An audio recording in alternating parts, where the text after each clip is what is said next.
कैसे हैं? उम्मीद करता हूँ आप बिल्कुल ठीक होंगे। ठंड का बहुत ज़्यादा प्रकोप है, फिर भी हम आपके लिए, आपके भविष्य के लिए वीडियो बना रहे हैं लगातार। आपसे शिकायत यही है कि आप हमारे वीडियो को पूरा नहीं देखते। जब तक आप पूरा नहीं देखेंगे तब तक आपको कैसे पता लगाए टॉपिक का क्या इसका कंक्लूजन है। जब पूरे टॉपिक को आप देखेंगे तभी आपको समझ में आएगा और तभी आप एग्जाम में अच्छी तरह से इसको लिख पाएंगे। तो आप लोग सभी जो हैं, जो भी वीडियो है उसको पूरा पूरा देखिए ताकि आपको कॉन्सेप्ट पूरी तरह समझ में आए। और साथ में हमारे channel physics bye Ramesh sir, the great physics वाला हिंदी मीडियम को आप सब्सक्राइब जरूर करें और साथियों को शेयर भी करें, क्योंकि परीक्षा का टाइम आ गया है तो लोग जो हैं अच्छे एग्जाम की तैयारी के लिए कोई रास्ता खोज रहे होंगे, तो आप उनकी हेल्प करिए। चलिए तो बात करते हैं अब नेक्स्ट सेट की। ये आपके 3 सेट पूरे हो चुके हैं 2020 के। अभी चौथे सेट की बात करते हैं। चौथा सेट आपका है 340xb। अब तक तो आप जो है 340xu पढ़ रहे थे, अब आप जो है xb सेट नंबर आपका 4, 2020 का सेट नंबर 4 है। और उसका पहला क्वेश्चन जो है वो बहुत आसान क्वेश्चन है। देखिए हम आपको बताते हैं। पहला क्वेश्चन है, एक इलेक्ट्रॉन तथा एक प्रोटॉन दोनों को एक समान विभवांतर से त्वरित किया जाता है। यदि उनके प्रारंभिक वेग शून्य हो तो इन कणों में इलेक्ट्रॉन की गति ऊर्जा अधिक होगी, प्रोटॉन का वेग अधिक होगा, इलेक्ट्रॉन का संवेग अधिक होगा, प्रोटॉन का संवेग अधिक होगा। ये आपको बताना है, ठीक है। तो ये बहुत आसान क्वेश्चन है। देखिए आप जानते हैं ये क्वेश्चन नंबर आपका है 1 का उत्तर है, उत्तर 1 का, ठीक है। इसमें कौन सा सही होगा कैसे पता लगेगा? संवेग और ऊर्जा में आपको संबंध पता होता है, k बराबर p² /2m होता है, ठीक है। m जो है द्रव्यमान है, तो p बराबर क्या होगा? √2mk। k क्या है? इलेक्ट्रॉन की ऊर्जा है। अब कौन कौन सा है? इलेक्ट्रॉन और प्रोटॉन है। इलेक्ट्रॉन की ऊर्जा जो है वो k बराबर क्या होगा? ev, ये भी है क्योंकि विभव समान है। और प्रोटॉन की ऊर्जा kp बराबर ev होगी क्योंकि प्रोटॉन पर भी आवेश इतना होता है, इलेक्ट्रॉन पर इतना ही होता है, और v भी समान है। तो यानी कि k का मान तो सब जगह समान होगा, अर्थात जो आपका संवेग है वो द्रव्यमान के अनुपातिक होगा। जिसका द्रव्यमान अधिक होगा उसी का संवेग अधिक होगा। अर्थात यहाँ पर जो प्रोटॉन है, प्रोटॉन का द्रव्यमान जो है वो कैसा होता है? इलेक्ट्रॉन से अधिक होता है। इसलिए यहाँ पर क्या है? प्रोटॉन का संवेग इलेक्ट्रॉन से अधिक होगा। तो एक का डी आपका सही है ऑप्शन इसमें। तो आप समझ गए होंगे, इस तरह से आप निकाल सकते हो उसके लिए। चलिए नेक्स्ट क्वेश्चन। अब बात करते हैं प्रश्न नंबर 1 खा की। एक खा में दिया है विद्युत वाहक बल E का एक सेल विद्युत प्रतिरोध R के समूह से जुड़ा है। यदि सेल का टर्मिनल विभवांतर V हो तो सेल का आंतरिक प्रतिरोध बताइए। तो देखिए यहाँ पर आप जानते हैं क्या है, E और B में एक संबंध होता है। ये उत्तर आपका 1 खा है। देखिए आप जानते हैं V बराबर E-IR, जहां I धारा है, R आंतरिक प्रतिरोध है। तो आपको आंतरिक प्रतिरोध ही निकालना है। तो इधर क्या करेंगे हम? इसको इधर ले आइए तो प्लस का हो जाएगा, IR बराबर हो गया E-B। तो R निकालना है, R बराबर क्या हो जाएगा? E-B/I, ठीक है। और आप जो I बराबर क्या होता है जानते हैं? B/R। तो क्या करेंगे? I की जगह B/R दीजिए, तो R बराबर E-B और B/R, और R ये ऊपर पहुंच जाएगा, ठीक है। इसके बटे का जो R है ऊपर पहुंच गया। इस तरह से जो सूत्र आपका सही हुआ, ऑप्शन है आपका 1 खा का C। ये उत्तर आपका आ गया। बहुत आसान है, इसको आप स्क्रीनशॉट ले सकते हैं, देख लीजिए। चलिए आगे बढ़ते हैं। अब बात करते हैं प्रश्न नंबर 1 गा। एक शुद्ध प्रेरकत्व में औसत शक्ति क्षय होती है। आपको पता है इसमें प्रेरकत्व यानी कि कुंडली लगी होती है, उसमें शक्ति क्षय जो है वो शून्य होता है, नगण्य होता है बिल्कुल। तो यहाँ पर क्या है? औसत शक्ति क्षय जो है वो शून्य हो जाएगा। ये चौथा ऑप्शन सही है 1 गा का। घा वाला देखिए, उत्तर 1 घा। 1 घा में देखिए एक इलेक्ट्रॉन n बराबर 2 कक्षा से n बराबर 4 कक्षा में अपनी स्थिति परिवर्तित करता है, रेडवर्ग r नियतांक हो तो इससे संलग्न तरंगदैर्घ्य होगी, ये आपको याद करना है। तो इलेक्ट्रॉन जो है n बराबर कहाँ से आता है, n बराबर 4 से n बराबर 4, यानी कि चौथी कक्षा से दूसरी कक्षा में आ रहा है। इसको हम जो है n1 कर सकते हैं, इसको n2 कर सकते हैं। तो n1 का मान 2 है और n2 का मान 4 है। तो कहते हैं तरंगदैर्घ्य बताइए, लैम्डा आपको निकालना है। आप जानते हैं 1/लैम्डा बराबर r 1/n1 square minus 1/n2 square, ये हमारा दीजिए आप। तो 1/लैम्डा बराबर r 1/2 का स्क्वायर 4 हो गया, माइनस 4 का स्क्वायर कितना हो गया 16। तो यहां से देखिए अब आप 1/लैम्डा r 4 16 इसका एलसीएम आ गया, तो क्या हो गया 4 चौक 16, 4 माइनस 1 यानी कि 3 आएगा, 3r/16 है। तो उल्टा कर लीजिए, लैम्डा बराबर हो गया 16/3r। ये बहुत आसान है, ठीक है। जिस उच्च ऊर्जा स्तर से निम्न ऊर्जा स्तर में आता है तो निम्न वाले को n1 मान लीजिए, उच्च वाले को आपको n2 मानना है, और इस तरह से बदल करके आप निकाल सकते हो। कई सेट में सवाल आया हुआ है, तो इस टाइप के सवाल आपको आने चाहिए। देख लीजिए। अब इसके बाद में इसमें नेक्स्ट क्वेश्चन है, एक वहां निम्नलिखित में कौन सी तरंगे विद्युत चुंबकीय तरंगे हैं? ध्वनि तरंगे, ऊष्मीय तरंगे, जल तरंगे, रश्मि में उत्पन्न तरंगे। तो ध्वनि तरंगे तो आप जानते हैं अनुदैर्ध्य होती हैं। जल तरंगे ये भी क्या है, इसमें यांत्रिक तरंगे होती हैं। रश्मि में उत्पन्न तरंगे ये भी आपके अनुप्रस्थ अनुदैर्ध्य होती हैं। और इसमें कौन सा बचा है, ऊष्मीय तरंगे, जो ऊष्मा होती है वो तरंगों के रूप में चलती है। तो ये जो है आपकी विद्युत चुंबकीय तरंगे होती है। बी ऑप्शन सही हो गया इसका। इसके बाद में एक चार प्रश्न है, उत्तर जो है 1/4 का देखिए क्या होगा, मैं आपको बता रहा हूं। 1/4 में क्या दिया हुआ है, 1/4 में दिया है फोकस दूरी 20 सेंटीमीटर का एक अवतल दर्पण वस्तु के दोगुने माप का एक काल्पनिक प्रतिबिंब बनाता है, तो वस्तु तथा दर्पण के बीच की दूरी बताइए। अवतल दर्पण की फोकस दूरी आपको पता है, और फोकस दूरी जो अवतल दर्पण की होती है वो माइनस की होती है, F बराबर हो गया -20 सेंटीमीटर। अवतल है दर्पण इसीलिए, ठीक है। अच्छा, दोगुनी माप का काल्पनिक प्रतिबिंब, काल्पनिक का मतलब होता है आभासी, और आभासी प्रतिबिंब के लिए जो आवर्धन होता है वो आपका प्लस का होता है, और वास्तविक के लिए माइनस का होता है। तो दोगुनी बना रहा है, इसका मतलब आवर्धन उसका 2 गुना है, अर्थात m का मान 2 है। तो यहां से m बराबर दिया है कितना, 2, वो भी प्लस का, ठीक है। क्यों, प्रतिबिंब आभासी है।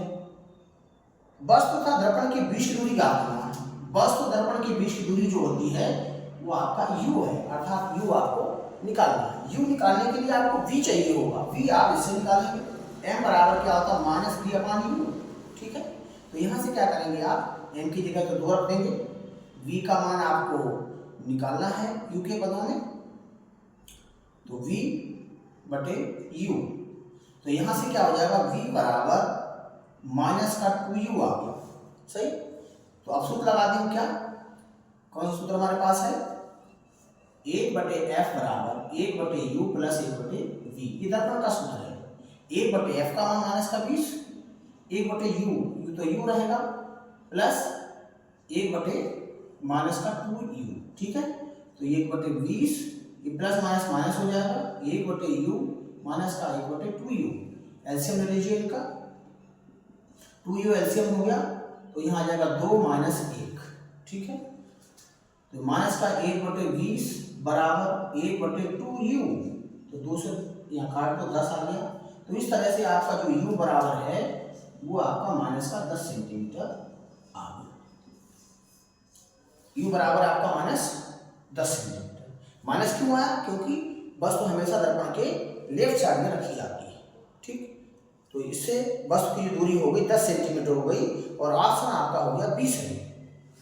देख लीजिए, बहुत आसान है, ये सामान्य से सवाल है। अब इसके बाद में प्रश्न नंबर 2 की बात करते हैं।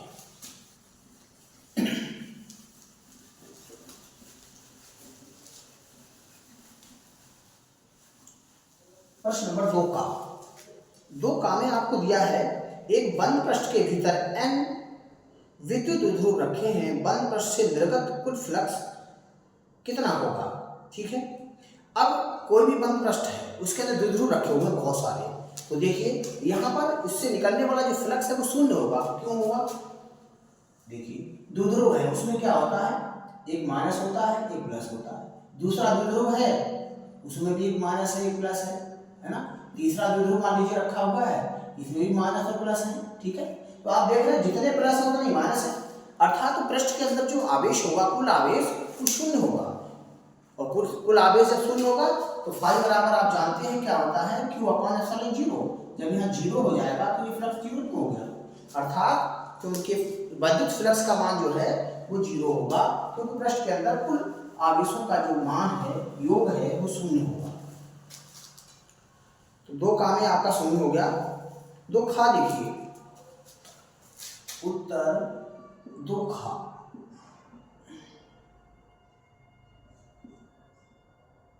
देखिए 2 खा में क्या होगा, इसमें कह रहे हैं एक समतल विद्युत चुंबकीय तरंग में दोलित चुंबकीय क्षेत्र B बराबर समीकरण इतने द्वारा दिया जाता है, दोलित विद्युत क्षेत्र का व्यंजक ज्ञात कीजिए। चुंबकीय क्षेत्र का व्यंजक आपको दिया है, क्या दिया है, चुंबकीय क्षेत्र V बराबर आपको दिया है, कितना है ये आपका 8 गुणा 10 की घात 8 सॉरी 6 साइन 2 पाई 10 की घात 11 t प्लस 300 पाई x, 300 पाई x, ये समीकरण आपको दिया होगा।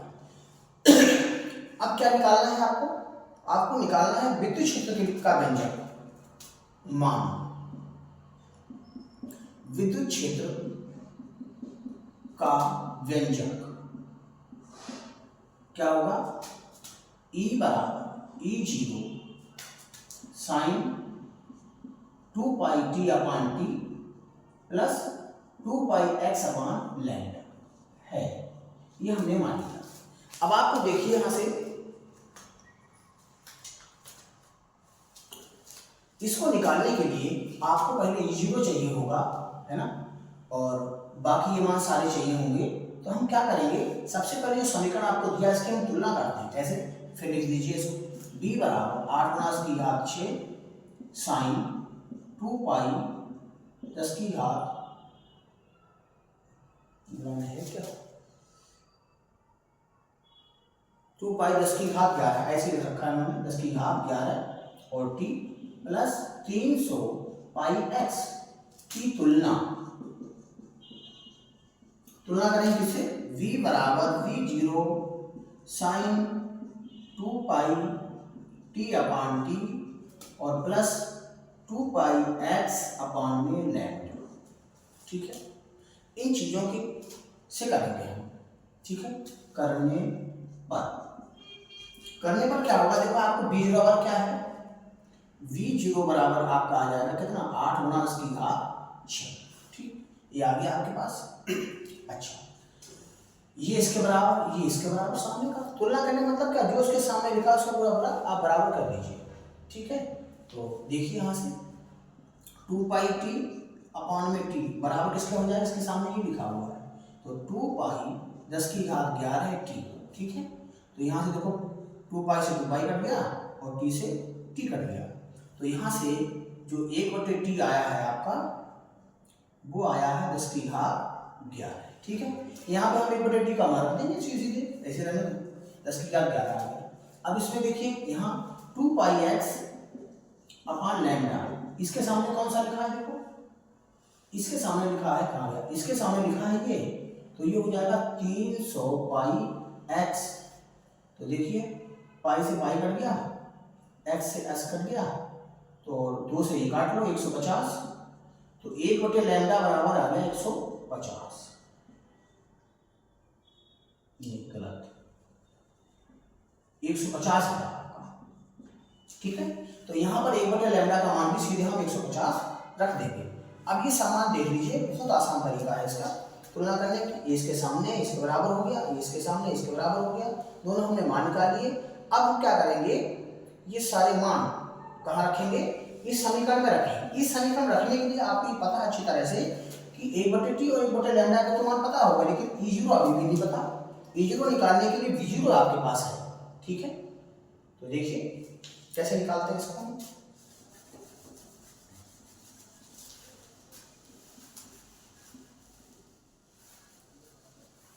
देखो हम जानते हैं, एक सूत्र हमने पढ़ा था, B बराबर E/V, इस तरह से देख।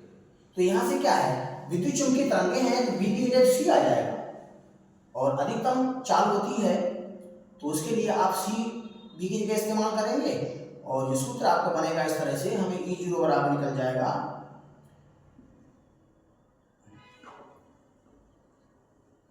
देखो B बराबर क्या है, E/V, ठीक है। तो यहाँ पे E पहले आएगा, तो यहाँ E0 हो गया, V0 हो गया, यहाँ C आ जाएगा। तो क्या बनेगा इसका सूत्र, ये बनेगा आपका, इसे गुणा कर लो, तो E0 बराबर V0 गुणा C बराबर, V0 का मान आपको पता है कितना है, 8 गुणा 10 की घात 6, और C का मान है 3 गुणा 10 की घात 8, ठीक है।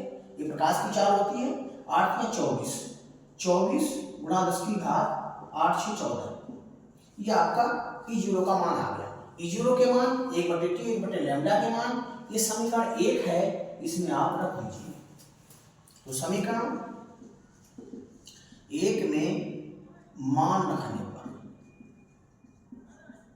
ठीक है, मान रखेंगे तो क्या होगा, देखो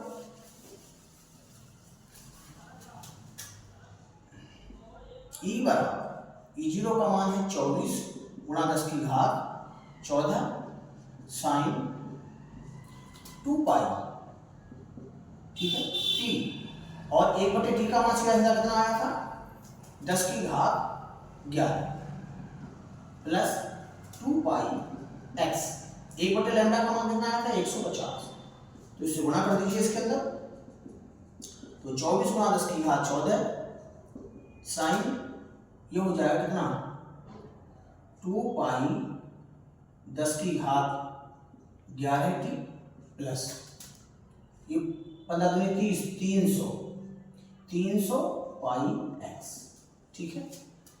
ये आपका समीकरण नंबर जो निकालना था वो आपका आ गया, ठीक। इस तरह से ये सवाल आप कर सकते हैं। अच्छा, दूसरा तरीका एक और भी था, ये बिल्कुल जो है यहाँ से तुलना करके केवल E0 निकाल लेते आप, E0 निकाल के इसमें रख देते, बाकी मान तो सेम रहेंगे, ये सब कोई फर्क नहीं पड़ता इन पे। तो आपको मैंने डिटेल से बता दिया सही करके। इसमें आप 2 नंबर का सवाल भी आप बना सकते हैं इस तरह से। चलिए आगे बात करते हैं, अगले नेक्स्ट क्वेश्चन की 2 का।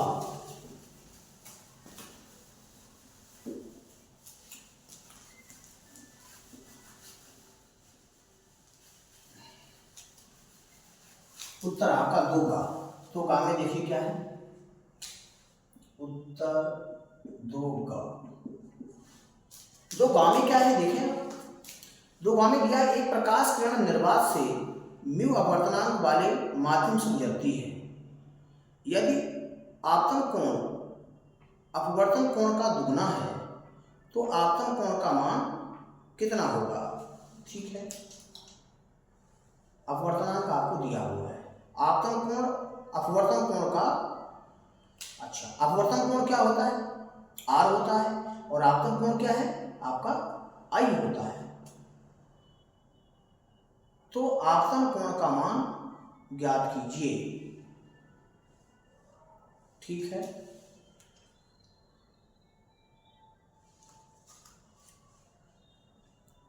इसमें दिया हुआ है आपको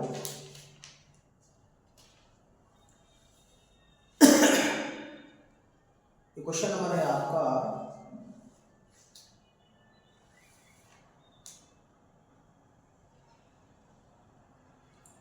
2 में दिया है, दिया हुआ लगा दीजिए, और क्या इसमें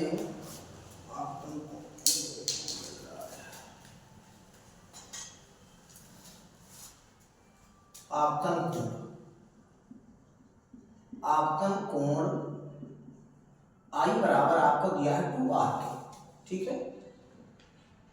आपतन कोण का दुगुना है, तो आपतन कोण बताइए कितना होगा, ठीक। और अपवर्तनांक यहाँ दिखाइए है, आपको दिया है म्यू, तो आप सब जानते हैं म्यू बराबर या एन बराबर साइन आई बटे साइन आर होता है, ठीक है। तो आप क्या करेंगे, हमारा लीजिए, इधर आपका हो गया आर की जगह क्या लगाना है हमें, आई बटे 2, ठीक। तो साइन आई बटे में क्या हो जाएगा, साइन आई बटे 2, ठीक, क्योंकि आपको आई निकालना हमें, तो आई की फॉर्मेशन को रखना पड़ेगा हमें। तो ऊपर देखिए साइन 2a का सूत्र लगा देंगे, साइन 2a बराबर 2 sine a into cos a, ऐसे यहाँ पर क्या होगा 2 साइन आई बटे 2 कॉस आई बटे 2 और बटे में साइन आई बटे 2, तो ये कट गया इससे।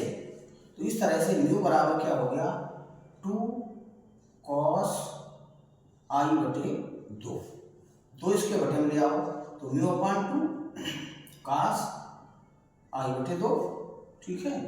तो इसको आई बटे 2 का मान निकालना, तो ये कॉस इनवर्स हो जाएगा, आई बटे 2 बराबर हो गया कॉस इनवर्स म्यू बटे 2, अभी जो बटे है इसका इसमें गुणा में आ जाएगा, तो जो आई बराबर है 2 कॉस इनवर्स म्यू बटे 2, ठीक है। ये क्वेश्चन आप बहुत आसान है, कर सकते हैं इसे, हालांकि एक नंबर के हिसाब से बड़ा है थोड़ा सा, कोई बात नहीं। देख लीजिए ये क्वेश्चन 2 नंबर में आया हुआ कई बार,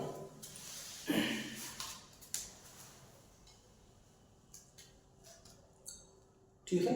इसकी स्क्रीनशॉट भी ले सकते हो आप। आगे देखिए अगले क्वेश्चन की ओर,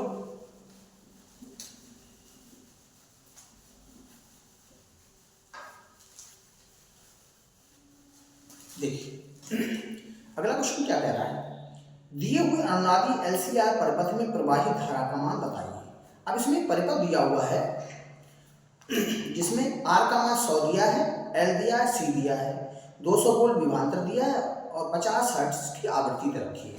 तो जो मान दिए हैं उसको लिखा 2 घ उत्तर 2 घ, आर बराबर दिया है 100 ओम, ठीक, और V बराबर दिया है कितना 200 वोल्ट, ठीक है। आवृत्ति F दे रखी है, ठीक है, और एलसीआर परिपथ है। तो इसमें क्या करना होगा, ये जो आपका मान दिया B है, ये सोर्स की जो है वोल्टेज राशि में Vrms कहते हैं, F का मान दिया है 50, ठीक। तो कह रहे हैं धारा बताइए, परिपथ में धारा निकालने के लिए आपको पता है सीधे सीधे इसका सूत्र लगा देंगे, परिपथ में धारा आई आर एम एस बराबर क्या हो जाएगी Vrms अपॉन में R, ठीक।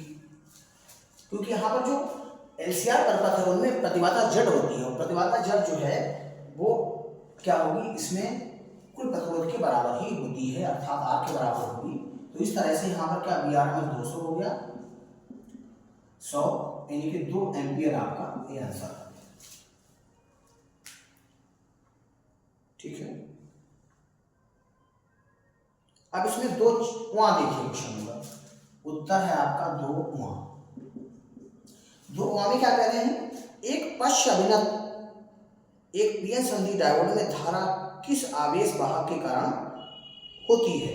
तो इसका उत्तर है अल्पसंख्यक